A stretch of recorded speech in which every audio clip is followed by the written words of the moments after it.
Let's do something unusual today. No music intro or outros, no fancy setup. Just me and you talking man to man. And if you've been with me all season, you know this show isn't about gimmicks. It's about real talk, real growth. And to close out season one, we're going to do something different. Let's rewind the tape real quick. In episode one, we talked about what actually makes a man dateable in 2025. It wasn't his money or his physique, it was his confidence, his presence, his emotional intelligence. And then we got into style. And listen, I stand by this, guys. How you dress matters. And it's not about the labels that you wear, it's about looking like a man who cares about himself. You show up put together, and I tell you, you get treated differently. Period. End of story. Then in episode nine, we talked about are you emotionally available? And I know that one hit hard with a lot of you, and I get it.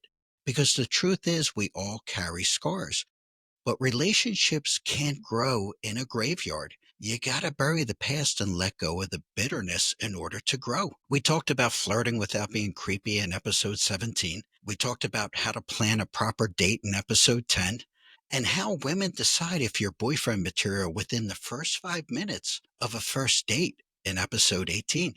Now, if you've missed any of those, go back and binge them because this season wasn't just about dating.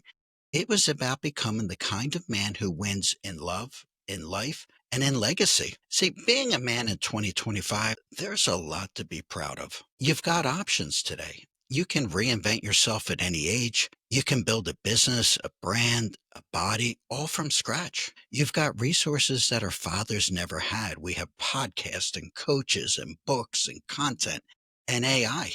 You're only one decision away from changing your trajectory at any time. And masculinity, it's finally being rewritten by men. No more alpha male cartoon BS. You can be strong and soft, ambitious and emotionally aware.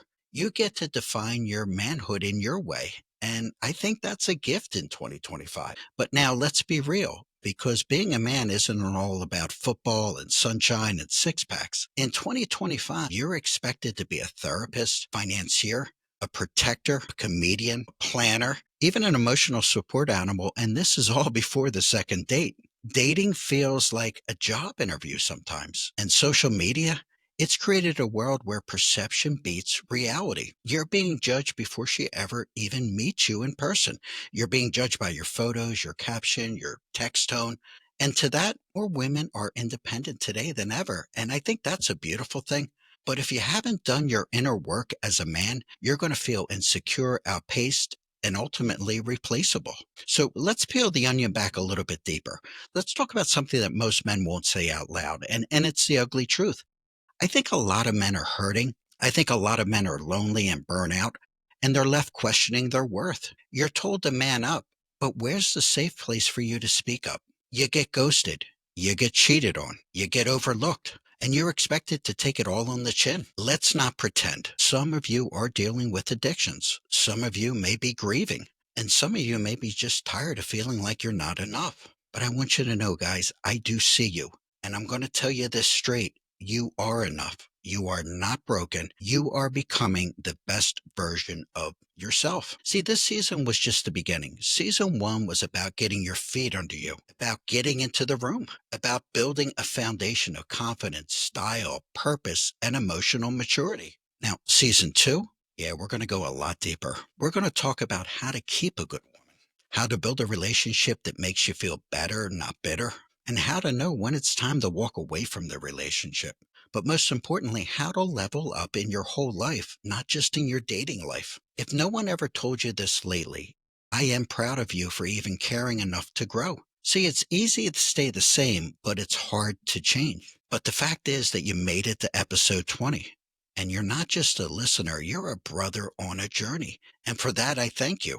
I would love to hear from you. Drop me a comment. What was your biggest takeaway from season one? What topics would you like me to cover in season two? And most of all, subscribe because your support is what makes this possible. Now, next season, we're turning men into leaders one episode at a time. So until I see you next time, I'll be away for a few weeks. Remember, you are not just dating, you are dating to win. See you in a few weeks.